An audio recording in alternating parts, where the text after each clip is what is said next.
8, 7, 6.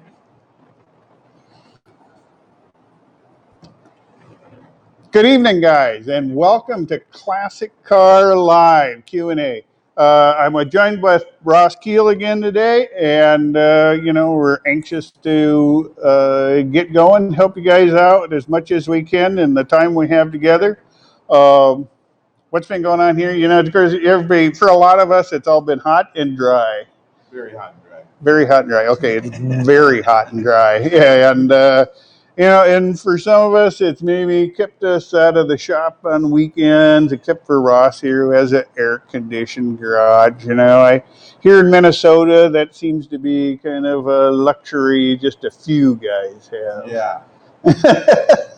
Because we spend most of the years just colder than heck. So I always figured I kind of embrace the warmth. But this year's been a little challenging. We've had a lot hotter than normal. Normally we get a couple handfuls of 90 plus degree days, but this year's been a little bit worse than double that at least. Yeah, and it's been really dry, so it's really dusty. So good thing that I don't have a lot of painting projects going on right now, because you get so much dust and dirt and stuff in the air right now. Everything gets dusty. Even my cars in the garage just sitting there get dusty a day later.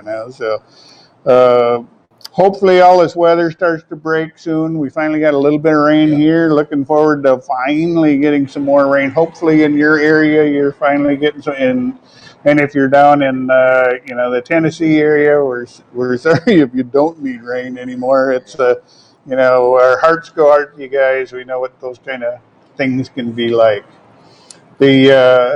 So with that, I don't know if we have anything else to push right now. To get to our first question is actually a 1988 Fiero.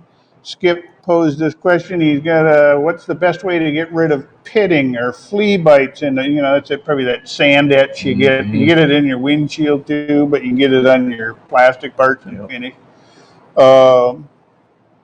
What's the best way to get rid of it on plastic body panels? And I'll admit, me and Ross kind of looked at each other. Ross was a former Fiero owner. Had a couple of them. And, he was a big fan of the Fiero, but it was like we were discussing, well, now is the color actually cast into some of the plastic panels on a Fiero? And I thought they were all painted. But Ross couldn't remember if some of them the color was cast into it. Yeah. I'm not sure. Maybe Skip either. Could fill us in on that. But if it's a painted panel, I would handle it like any other painted panel. I would sand it, prep it. I would do the.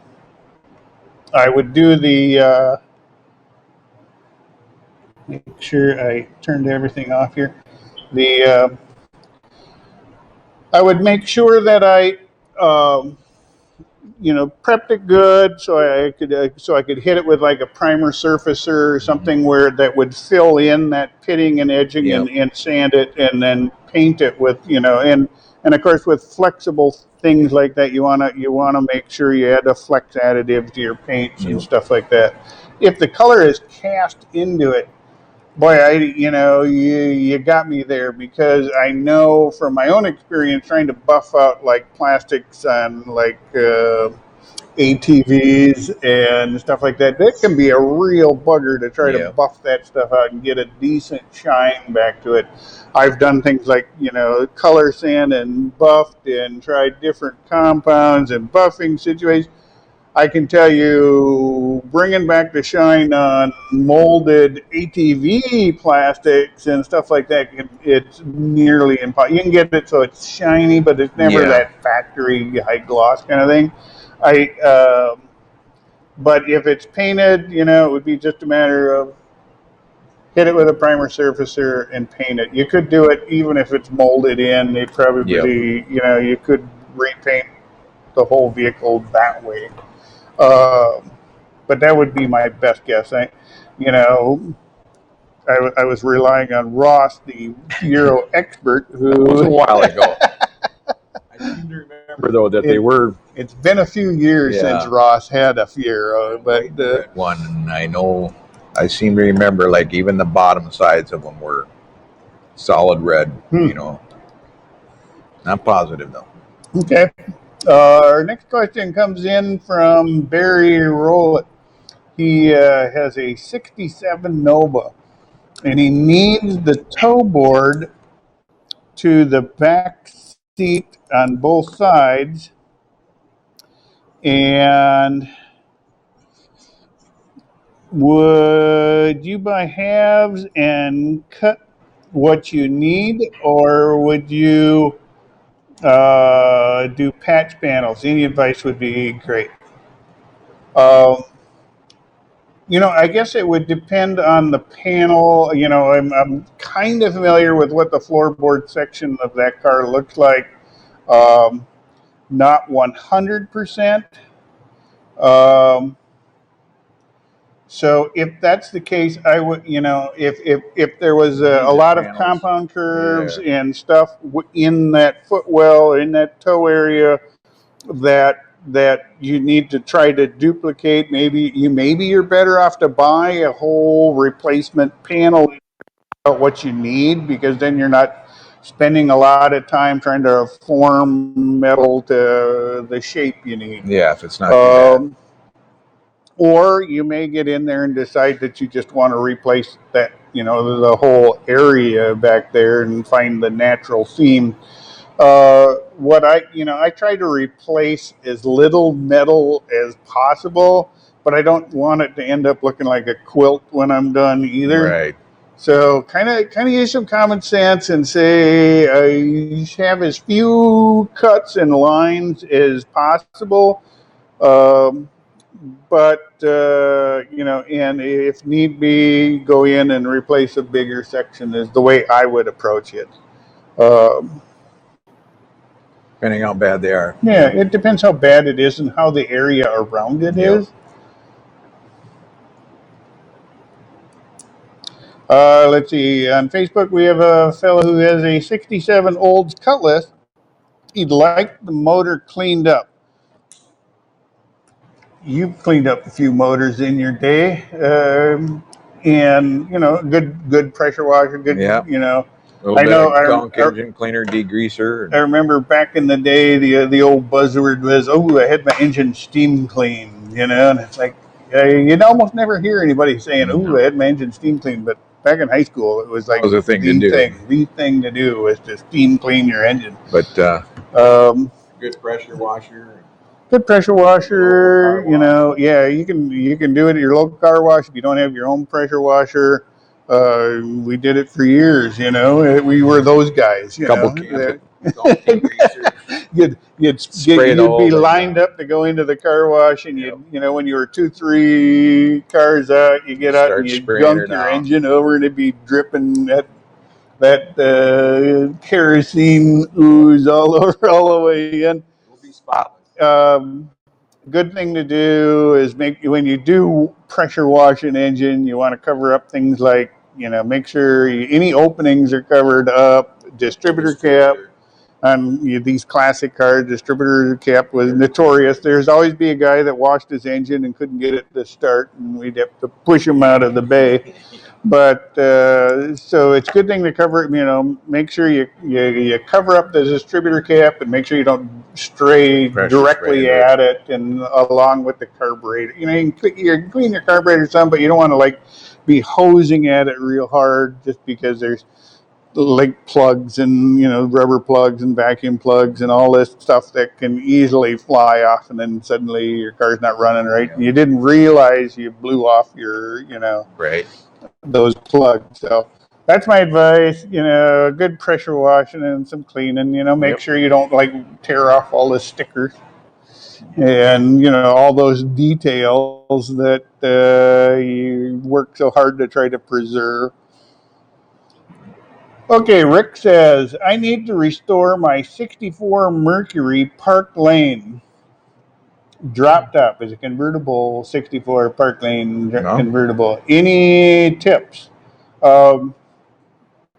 You know, a lot of the restoration tips and techniques you're going to find on the site, but the biggest issues you're going to run into with a 64 park lane is probably going to be parts. You're not going to find big time. Yeah. You're not going to find a lot of parts available, or reproduction parts available for a 64 park lane, and that's just because it's a production number. They didn't make a lot of them. It's a popularity issue. Just because they didn't make a lot, they didn't get real popular. And on top of that, just the fact that the aftermarket's probably not going to like gear up for a car that they just wasn't a lot of them built. I'm trying to think if there are any Ford. Yeah, there's some especially similar. Some of the Ford full size cars like that are going to have some parts that are going to interchange. You might want to get a Hollander's interchange manual to figure out which parts will transfer from one to the other. Also, good idea is always to ask other park lane owners. I always say the best source for information about your year, make, model of car is people that already own one, because they've gone through all the headaches of trying to restore one. Also, of the websites, car-part.com. Always a site that it's mainly for newer car salvage yard listings, but you can go back to say, that car is not so old that you still can't find some of those parts sitting in some of the older junkyards. And sometimes, if you're looking for, like I say, when you're looking for trim parts, don't look for trim parts because no junkyard inventory is trim parts. Right. But look for like a hood or a door or something, because they do inventory those. And if you find a yard that has that year, make, model of car, odds are they have the trim parts. They're just not inventoried. Let's see. Paul writes, I have a mostly original 77 Pontiac Formula 350 motor. You've worked on one of those recently. Yeah. With an intermittent no start, no crank problem. After it's been driven for about 20 minutes or more, I put in aftermarket gauges back in 1977 and amp gauge. The problem happens before I replace the battery, so that is only a year old, and I also replaced the starter with the exact rebuild. When you turn the key and the amp needle pings south, minus, it's like a short and nothing happens, where it sounds like something's open. So when he hits the key, it's the amp gauge is going to full discharge. So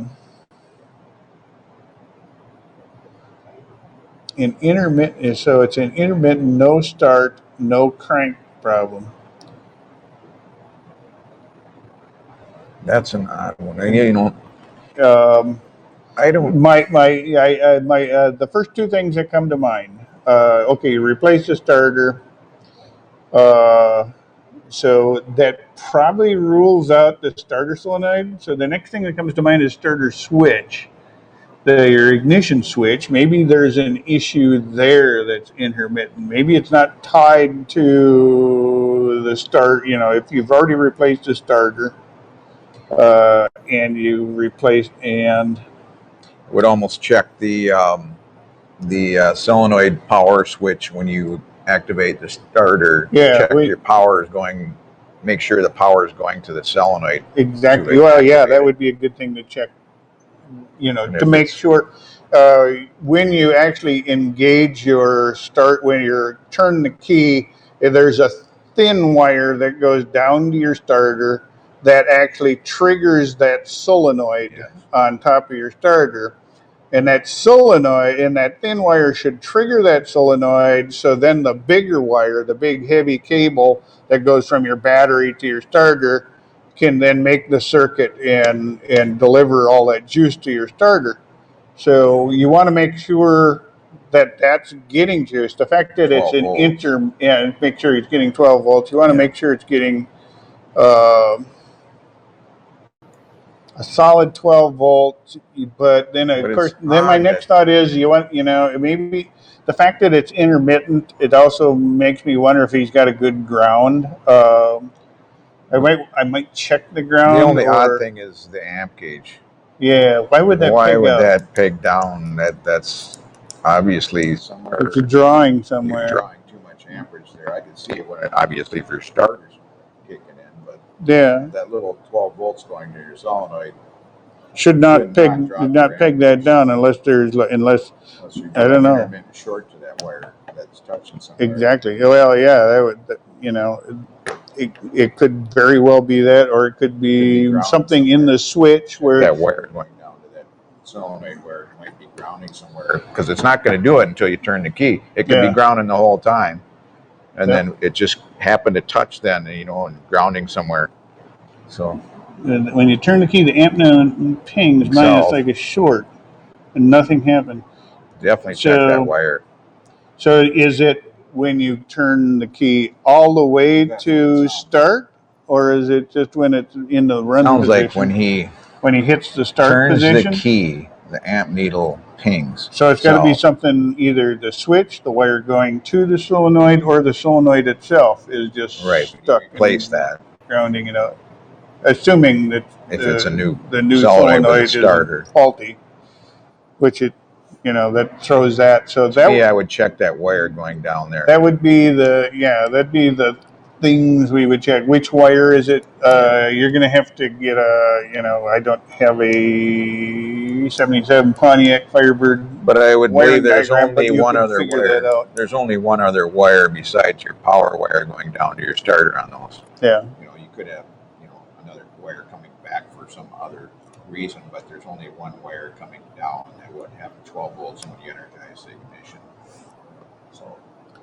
Okay, if anybody else is running, like we always do in here, if anybody else has any questions or any thoughts on Paul's predicament, feel free to post that up too. We always say this, our Q&A is always, a bit of a give and take. We're giving you our best guess, our best advice from years of running into this stuff. And, sometimes you guys have some ideas too. So feel free to post those in the comments, and mention Paul. Barry writes, how much material can be removed from a Ford 312 engine block deck to address rust pitting in the deck itself? Wow. It has been exposed to the atmosphere in indoor unheated storage for like 40 years. You might be able to machine that up. It should be, yeah. If it hasn't been sitting outside weathering all these years, just indoor. Yeah, 20 thousandths or 30 thousandths. I would guess, 30 thousandths. Your machine shop, if a machine shop could probably give you the best guess, but you should be, should be able to easily machine off, just oxidation from sitting indoors. Cylinder's a little different, but heads, the flat surface. Yeah. You should be able to machine that down. I would think so. I wouldn't think there would be a big issue. Ross here has bought engines that have been sitting outside for a while.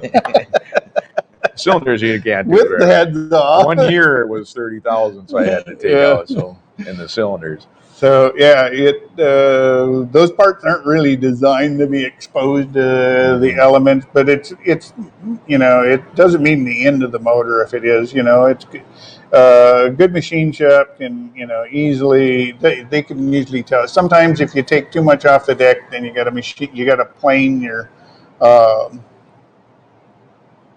intake sometimes too. But that's the only issue. But I mean, 40 thousandths, it shouldn't change. It shouldn't be an issue. No, I agree. I'm in the process of restoring my 1977 Fiat 124 Spider. Have you owned one of those yet? No. My sister had one for like a week. I do like those. I have electrical gremlins. Any suggestions? Of course, her problem was she bought the car and we were bringing it home and we run over the railroad tracks and suddenly her front seat was dragging on the ground. Whoa. But it's a little dangerous. The old Fiats didn't really like Minnesota salt winters here. They here in the salt belt, it was hard to get one to survive. Okay, back to your electrical gremlins. Oh man, we've all been there. We've all had cars that have had electrical gremlins. I had a Ford F-100 that would chew through a battery once a year, and I think I replaced everything known to mankind, and it would still chew through a battery in a year. That's an issue that, just depending on how much wiring's there, I mean, it's like, where do you start? Depending on what it is. I mean, I guess if it's all over. And some of these cars are just old enough, where you don't know what all it's experienced in its life. Right. And, I know we've got some friends who have, flood recovery cars, and it's like, boy, the gremlins those things can have just anything from suddenly the windshield wipers turn themselves on to, random stuff just stops working and then starts working again. So real tough on a car. Water. Yeah, and my I guess my without my first thought is like, well, geez, how big can a 77 Fiat wiring harness be? And then my next thought was, well, you've replaced the whole harness in your Chevelle, and that's 68. 77, they got into a little more wiring, but I can't see there being that much on a Fiat. As far as depending on where you're at. It may be wiring, it may be component related. Some of these cars just get quirky like this, and it's not a bad idea to consider replacing the components and wiring, and inspect the wiring. We've got wiring, actually in one of our videos, where Bob Wilson is detailing a video, he kind of shows you how he cleans a whole harness. He takes, and he's building, Boss 429 Mustangs that, are concourse restorations, and you would think that they would replace everything, but actually he tries to preserve as much as he can. Wiring. Yep. And if he has an original harness, he kind of details how he, cleans it and preps it and everything else. So that's in the engine detailing video in the videos area. Also, so kind of take a look at that. I would encourage you to take a look at that and see how Bob does that. Bob, primarily works on Boss 429, Boss 302 Mustangs. All cars are going to bring at least six figures. So if you can go through, look at all your components, check your wiring systems. You can always put a gauge on a multimeter, check for continuity, check for shorts. There's a host of electronic stuff, and we've all been there. We've all been there at one time or another, chasing the electrical gremlins, and even my F-100, I eventually got them all out. But boy, I tell you, some of those things can just elude you for a long time. One thing good about a Fiat, it's not a big car. So not a lot of wire in there. Right. What's the best product? And Daniel writes, I almost scrolled up too far. Daniel writes, what's the best product to protect bare metal parts such as steering boxes? Matte clear, and if so, do you use adhesion promoter? Yeah, and it's a controversy that a lot of guys go back and forth. And I just mentioned Bob Wilson, and he's a avid Concourse Mustang restorer. We've got into that discussion before, because there are parts under a restored Mustang that are supposed to be just cast iron. Well, we all know cast iron is not going to stay gray looking very long. And there are some sprays, some paints and stuff that kind of duplicate the cast iron look, but it's not the same. There are some people that try clears. Some people have good luck with this, but I've never had good luck. Yeah. Just clearing bare cast iron. For me, in time, because you can't really etch it well enough. Yeah, the pores are to get it to adhere extended periods of time. Eventually, it starts cracking, and eventually it starts. Bob Wilson, he refuses to. He leaves them bare. What he does is he puts like it becomes part of his maintenance routine with the car. Is where he'll bring them to bare cast, and then he oils them. Yep. And really fine. And then he uses like a real fine machine oil, and he oils all those parts, and it becomes part of his routine maintenance, because that's he says, if at the level that some of his cars are judged, they would frown on putting clear coat on them or putting paint on them. But it depends on your car, I guess, is what it really comes down to. I have some cast parts on this car that I just painted cast. Does it look exactly like cast? No. But I drive this car a lot, and I don't want to spend, my time once every 2 months going under detailing and re-oiling everything that needs to be re-oiled. You got to remember, some of Bob's cars are delivered to the customers without any fluids in them, because they're going to get pushed off the truck and put on their little pedestal and never see the road again. Crazy. So it's what you want to get out of your car. If you want that level of restoration, that's what Bob does. If you want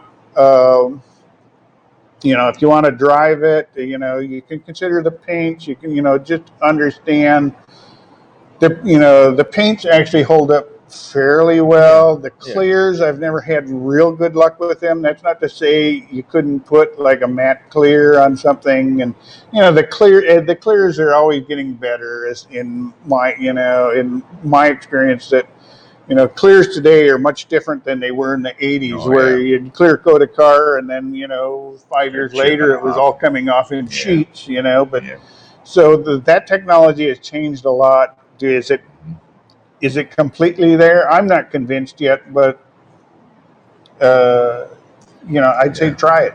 Talk to some other people, and if they have a product that worked for them, use it. But I haven't found that one for me yet. Scotty asks on Facebook, how can I find parts for a 68 Buick LeSabre? Kind of a lot like we discussed already. Right. There's some cars that you're not going to find. A lot of people want to get online and just go 68 LeSabre or, fender parts. You're not going to find those. Right. It's not like Chevelles and Mustangs and Camaros and a lot of aftermarket parts. There's just not going to be that aftermarket support. And actually today is still a lot easier than it used to be. It used to be, you'd get up in the morning, you'd go drive, a couple 100 miles to a swap meet and hope some guy brought that fender that you need. And then, half the time you'd go home with a nothing, but then there'd be that one swap meet you go to, and the guy's got everything you need or half the parts you need, and you throw your hands up, enjoy. But that was all part of the experience. That was part of actual hobby. Now everybody wants to just, click away and do it online. If they can't find it right away, then they're like lost. But a lot of people that do list stuff now. You got Craigslist, you got things like eBay, you got Facebook Marketplace. A lot of connections. Race Junk, you got a number of different sources online where you can look at, it's much easier to build a car today than it was 10 years ago or 20 years ago. I had one of those. You did? Yeah. I liked it. You did? A big car. The Buick LeSabre? Mm-hmm. Yep. You've had just about one of I've had a lot of cars. I know. They are great cars. They are great cars. Barry suggests for Paul's problem, the heavy draw suggests the solenoid pull in winding is complete, but the heavy solenoid contacts are not completing the circuit. So Barry's suggesting that when you hit it, usually you would hear it clicking though. Well, yeah, you should be able to hear something. Oh, if the solenoid's pulling in, you'd hear it. Well, usually, maybe. Yeah. Cool. Yeah. Well, it'd give them something to look get somebody down there to listen. If it's clicking, I mean, yeah. If it's clicking, maybe you can hear it. You're gonna get a jump in your solenoid, but usually you'll hear it. Robert Rusnak Sanchez. I have a 1939 English car with an H.J. Molnar body. I'm going to tell you right off the bat, I'm not going to have a lot of English car experience. Not a lot of them made it to this side of the pond. Yeah, but we do have a network of other guys watching, so if anybody else has some experience with this, let me dig in. All the internal supports are made with wood, including all the posts, ABC, and the roof supports. Well, that's no different than a lot of early 30s cars here. My 35 Chevy still has a lot of its wood in it. Let's see, the body is covered in aluminum sheet metal. Ooh, I need to repair the ash wood internal support. What is the best way to do that? Do you recommend to take out, we've got a problem with the box elder bugs in here today. Recommended to take out the aluminum sheet to repair the wood, or repair the wood under the aluminum installed. I can tell you from my experience on my 35 Chevy, I had both. Chevrolet products up until 1936, but 1936 was kind of a transition year. GM in general, all GM. Because Body by Fisher, all the cars before mid 36 and back used a wood substructure. The entire sheet metal body was formed around the wood substructure. And a lot of your cars, except for Chrysler products, starting in 1920, the DeSotos, Dodges, they were all metal bodied, except for like the wood insert in the top that held the canvas. But from my own experience, what did I do? In some cases, if I could do it easily, I pulled the metal off the wood structure, repaired it, and put the metal back in place. In other instances, I left the metal where it was because I didn't want to disturb it, and I went in and put new wood in. And sometimes it meant I couldn't do it the way it was in the factory. If the wood was bolted in from the outside, sometimes I would have to cut the wood and then put in new supports to hold the structure. So it would still, still maintain the integrity. Yeah. But, it depends on, again, I don't know the value of this car. So I can't speak, if it's really a high dollar car, if it's really a good investment, it may be worth the time and effort and expense to pull all the sheet metal and restore the wooden substructure.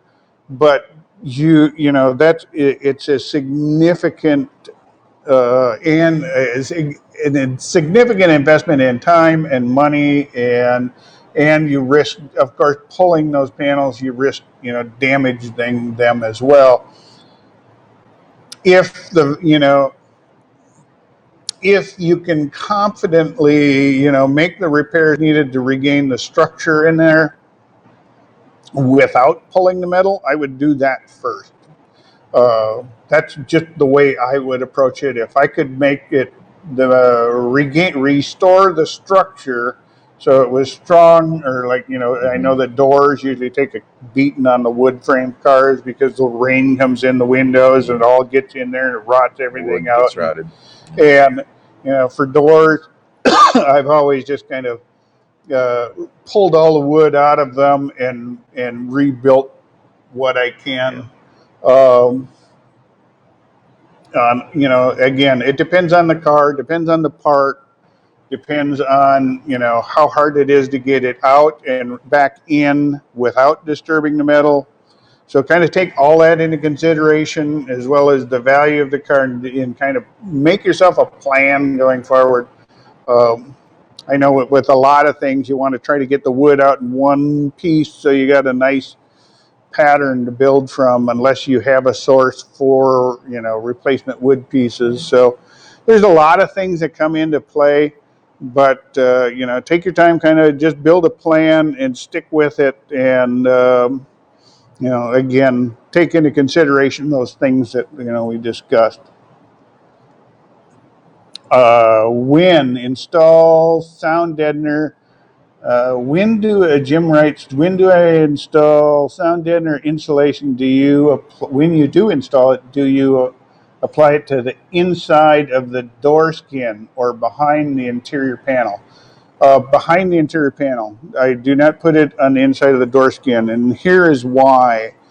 Some of the early cars, they sprayed shit inside the doors, you know, the Mustangs and the GM cars, and even the Chrysler product. They sprayed like a tar all over inside the door. And some of them had kind of like a big cardboard stuff that they stuck on top of that for insulation. But the problem is that stuff you just pull away over time. Now it becomes a valley that holds water and dirt. Barrier. Yeah. And next thing you know, you can go to old vintage junkyards and find a car that's rusted out in the middle of the door. And you look at it and go, why is that car rusted out in the middle of the door? And what it really came down to is the fact that the insulation pulled away. I prefer to keep the insulation inside the car. Yep. Put it on the inside of the door, or on the inside panel. of the door frame. Yeah.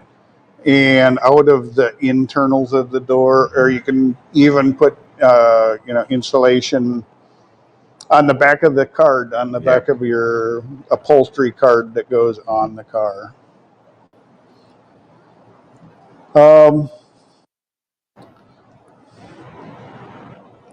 Rick writes, gentlemen, oh, he's kind to us. Thanks, Rick. Your ideas on the quality and manufacturing of tires these days. I had a left front tire that was only 15 years old and had less than 10,000 miles on it. I was only 15 years old. And had less than 10,000 miles on it. Just start to crumble the rubber until the belts finally let go. This was just sitting in the driveway. Many years ago, tires would last to their mileage rating advertised or more. These days, many sites are saying the tires should be replaced by their age, being less than 5 to 10 years. Your ideas. Rick, actually, we have a little thing about date coding and stuff on in the article things on tires, but we're going to address this right now because it comes up all the time, especially with classic cars. And you know, the first time I ever ran into it was a good friend of mine who had, you know, a nice, beautiful 48 Ford convertible. We were going for a cruise. We were going out to Ellsworth, Wisconsin. It was a nice drive. And we're about halfway there going on the freeway, and all of a sudden I start seeing black stuff flying. And then he pulled off, and we looked, and it was his entire tread, even though his tires, were, you know, the tires probably had 500 miles on them. But they were like 20 years old at that point. And all the tread with highway speed had loosened up and had completely separated from the belts of the tire. Why? tires nowadays are not meant to, if you talk to tire manufacturers, they're going to tell you anywhere, usually somewhere to 8 to 10 years is common. I think the tire manufacturers, I think, actually say 8 years. Yep. Although a lot of the experts in the tires say 10, 12 years is okay. 15 years is getting up there. Depending on the use. I mean, if the car sits, that's a different story. Also, you're driving it every day.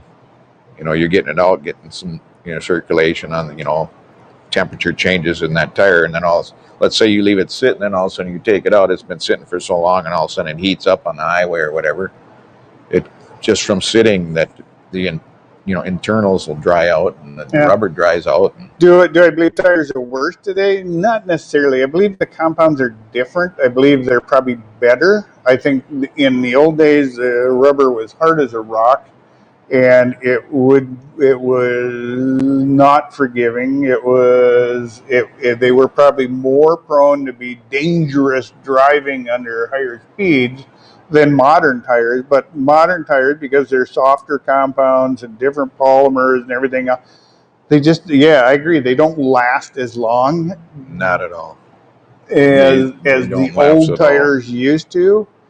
But it's a safer tire in that, they're not designing a tire to go 20 years. They're designing a tire for, 10, 12 years of good service, where you're going to have good wet weather traction and good performance in driving on modern roads. The old hard rubber bias ply tires, those suckers would, I had a set on my 31 DeSoto that were rock hard, but they still had lots of tread, and I drove around on them for a long time. Yep. But I wouldn't want to do any high-speed cornering with those things because there was no sidewall flex and no, real they'd crack apart. Adhesion. So, I think it's a trade-off, where they made a trade-off somewhere along the line that they needed a safer, tire that could handle high-speed turns and better performance, where maybe they don't last as long as the old hard bias plies and those things that would, where you'd park your car for the winter and they'd be square on one side. And so, it's probably a trade-off, Rick, but that'd be my take on it. But the new tires aren't rated for 25, 30 years. And unfortunately, I don't even think you can get them worked on after 5. I ran into that here. And I'd take a tire off a rim. Where it was like, I wanted to switch a tire from one tire to another rim, and they looked at the date code, and the tire shop said, no, we can't do that. And it's like, well, why can't you do it? And he goes, well, this tire's 12 years old. We can't, our insurance won't cover us. Right. If something happens, because this tire is too old. We can take it off the rim, but we're not going to put it back on. I believe it's 5 years now. 5 years old. Wow. Well, I think it depends on the shop you go to. That's true. I mean, I would say, tires should be able to easily last 10 years, especially if it's got tread on it. I agree. And a lot of our cars don't even see daylight most of the time. Right. I know my front tires on my Chevelle got to be at least 15 years old. Yeah, and same with my 35 Chevy. Those tires are probably closer to, close to 20 years on those. They definitely lasted a lot longer. Yeah. I mean, the tread doesn't last very long on a tire nowadays. What's the coldest way to weld aluminum? TIG or MIG? My guess would be MIG. Or do you know any other way to weld aluminum?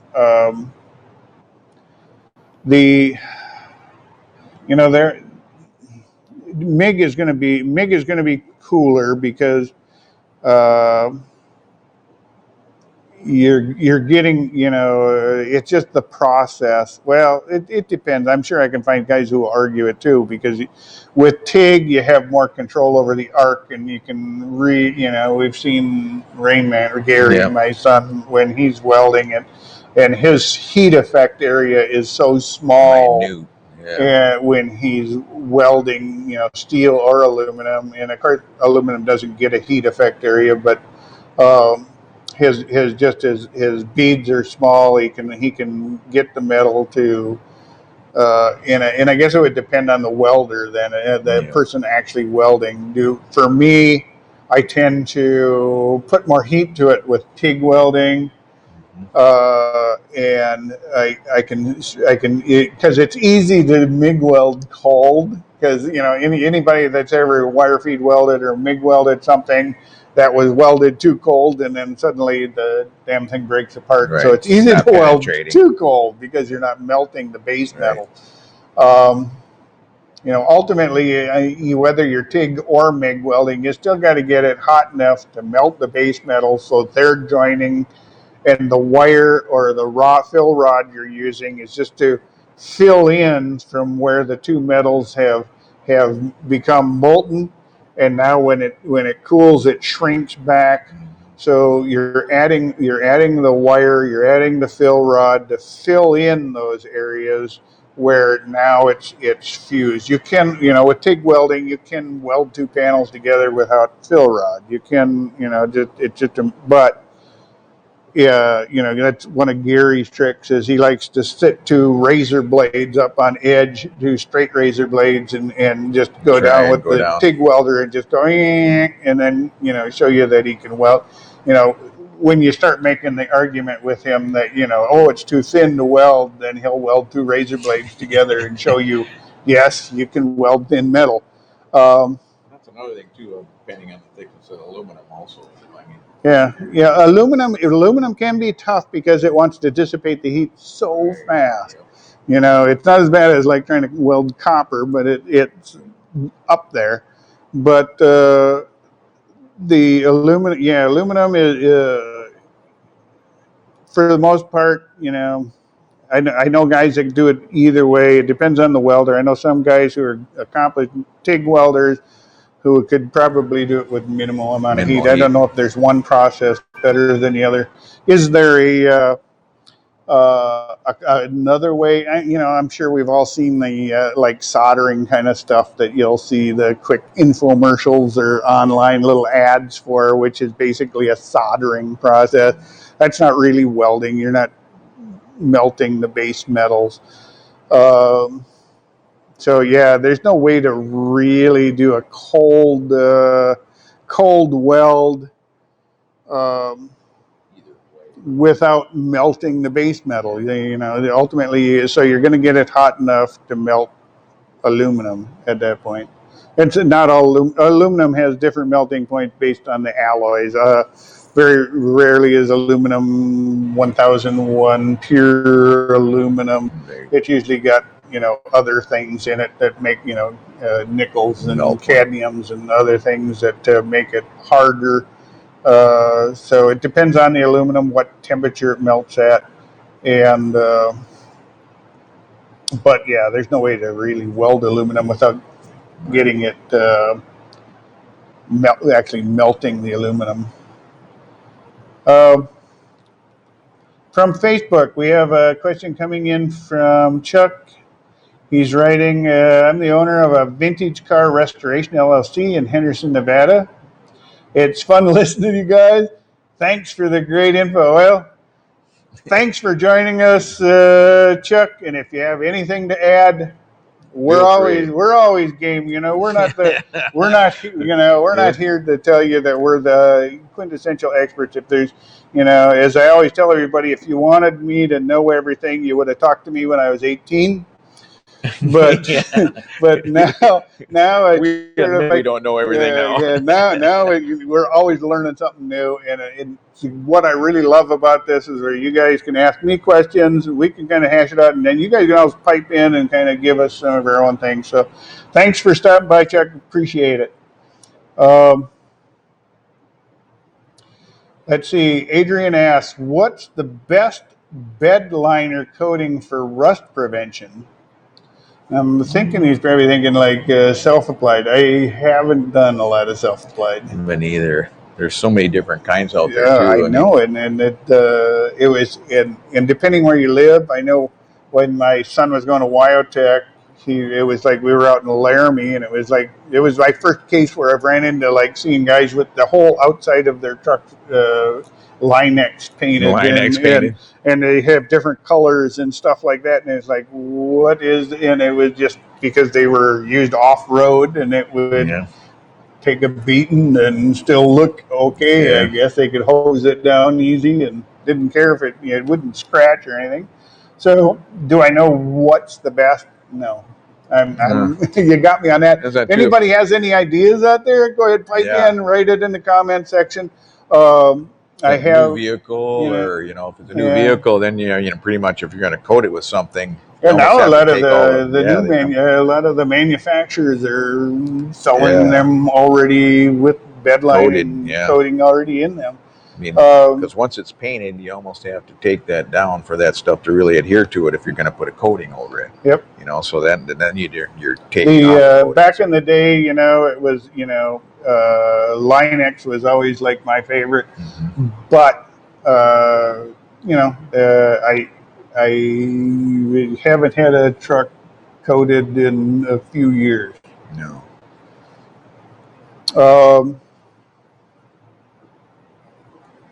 Stefan asks, I have a 88 Firebird with an automatic and switching from standard steering column to tilt column.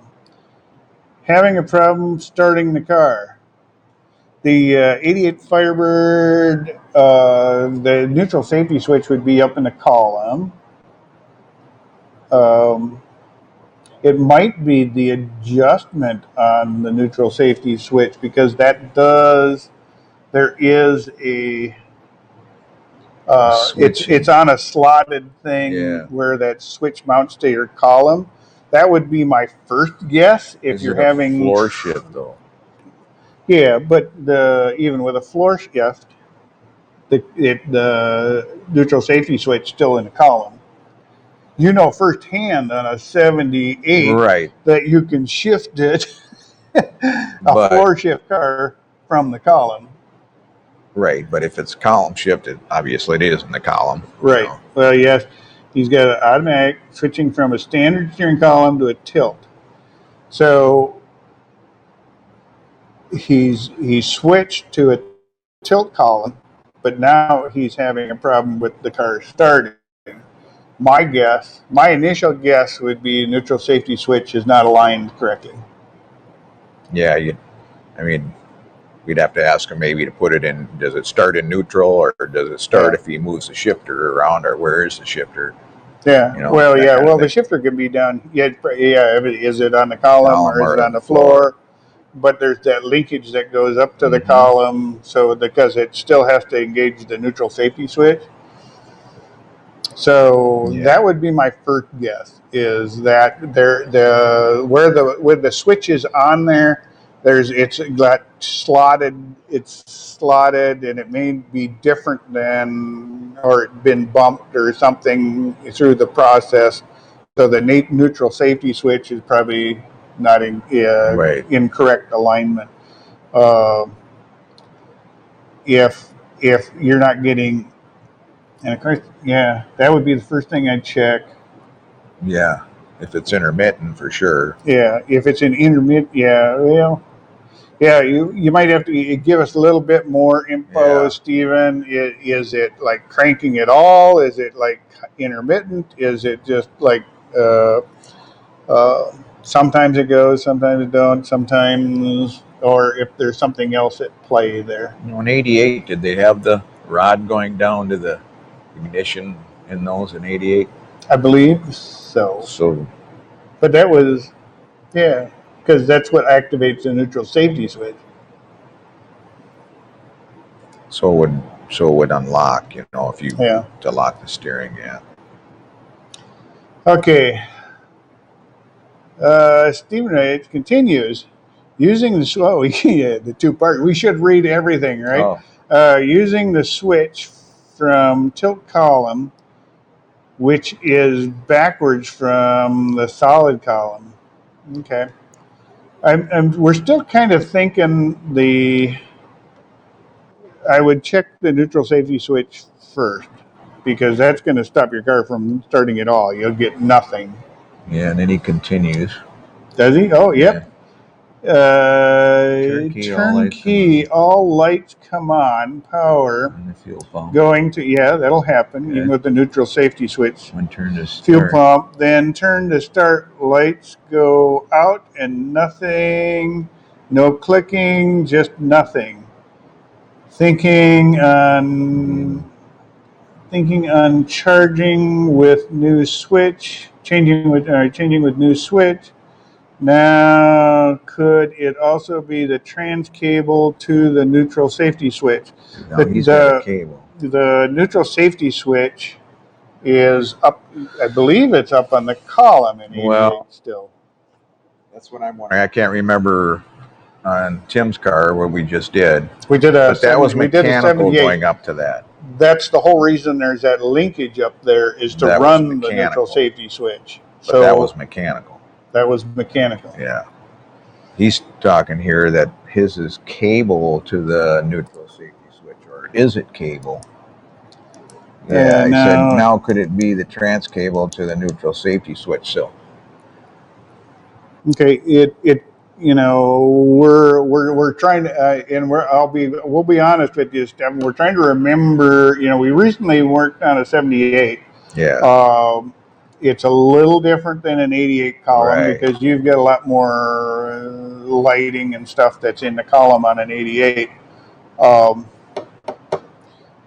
I was thinking the neutral safety switch is still located on the column. There's a big box full of all kinds of weird stuff, and I thought it was in there, all that stuff on an 88 column. That's where I thought the neutral safety switch was. If I could be wrong, without the pleasure of going online and looking, which you don't want to watch me do that for a few minutes. But that would be my guess. Is there's an issue wherever your neutral safety switch is located, there may be an issue in where it's positioned. You can override your neutral safety switch to test it. But make sure your car is in neutral, and make sure your car is in park, and make sure, maybe you want to jack up the rear end, so you don't have a start in gear scenario. But that would be my guess, because it sounds like, with the neutral safety switch, you would turn the key, all the lights would come on, things would act like they were going to run, you would hit the switch, and nothing would happen. Yeah, and it's normal for those lights to all go off when you turn the key, but if you still don't have a neutral safety switch, it's not going to make. But have you tried it in neutral? With the shifter in neutral. Oh yeah, in a different position. And move the shifter around and see if it makes a difference. Because it should start in neutral and park. So, maybe that's something you want to check. Okay, there's our attempt to guess that one, Stephen. I think the answer is included in the question. The car was sitting in the driveway. UV light, for those tires. Is that maybe what he's saying? Yeah. Yeah. UV light will, it will eat tires like there's no tomorrow. That's why you see all these motorhomes sitting in the driveway. Covers over the tires. Yeah, exactly.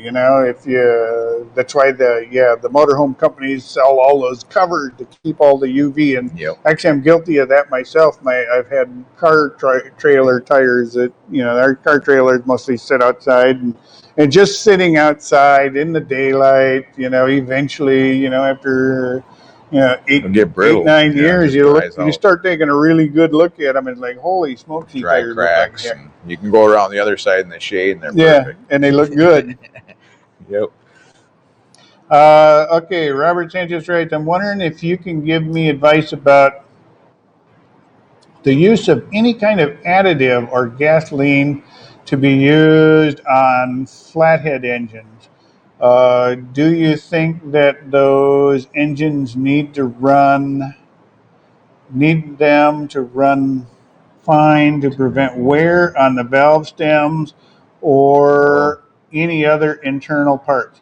What additive would be the best? Please consider lead as an additive. And as far as as far as the gasolines, gasoline additives, they do make, depending on how much you drive your cars. If you're not going to drive your cars tons, they make lead substitutes to add to your gas. Yeah. And we have some of that in the shop here. And what actually happens is the exhaust valves get so hot that when they come down without the lead going through there, without the lead in the gasoline, and it used to leave deposits. Remember when you used to go on a road trip and you'd look at your exhaust pipe, and it used to be the sign that your car was running good. It'd have a bright white tailpipe, and it'd be like, yeah, that car's running good, because all the lead residues that would be left in the exhaust. And what those lead residues do is when the valve comes down and it hits the seat on the head, well, the valve is hot, and it comes down and against the seat of the head, and it does what they call a micro weld. So on a microscopic level, it's welding itself to the head. Well, then the next time that valve opens, it tears those little micro welds apart, and then it comes down and does the same thing over and over and over again. Eventually, it starts to create what they call, valve seat erosion, where those little micro welds start, taking away the valve, start taking away the seat. How do they get rid of that? If you're having an engine rebuilt, they used to put in hardened seats. Hardened seats, yep. That was the most common way back then. The first way that they got around losing the lead was to put in, most machine shops can, bore them out and put in hardened seats. What a lot of places do today is they use stainless steel exhaust valves. Yep. And this prevents, the hard micro welding, erosion issues. The seats. Because the valve is not, welding itself to the seat every time. So if you're not going to go through the work or expense to put in hardened seats, it's a good idea to put in stainless steel exhaust valves. And that drastically minimizes the effect. If you don't want to do any of that, there are some additives you can add to your gas. If you don't want to do that, and I will say they're not cheap. Right. The additives aren't cheap, and you got to pay for them every time. But depending on how much you drive it. If it's a classic car you put on 500 miles a year, you may be fine. Just adding the lead additives and it'll go for years. You'd be surprised how many classic cars don't get driven more than 500 a year. So it'd probably be a good investment, depending on how you're going to use your car. If you're going to go on several cross-country trips, you got to do something. I wouldn't try to do several cross-country trips just doing lead additives. I'd either put stainless exhaust valves in there or put in, go through the machine work to put in hardened seats. Great show, guys. First time listening, but I'll be back. Great. Thanks for coming out, Scott. Appreciate it. I am looking at the clock. We're approaching the top of the hour, and we've got to the bottom of our questions. Thank guys. I can't thank you enough. Man, this hour just flew. Yeah. Appreciate everyone coming out today. Thanks for all the great questions. Thanks for the guys that, if you're watching this and you see, you think you have an answer to somebody's question in here, feel free to add it later on.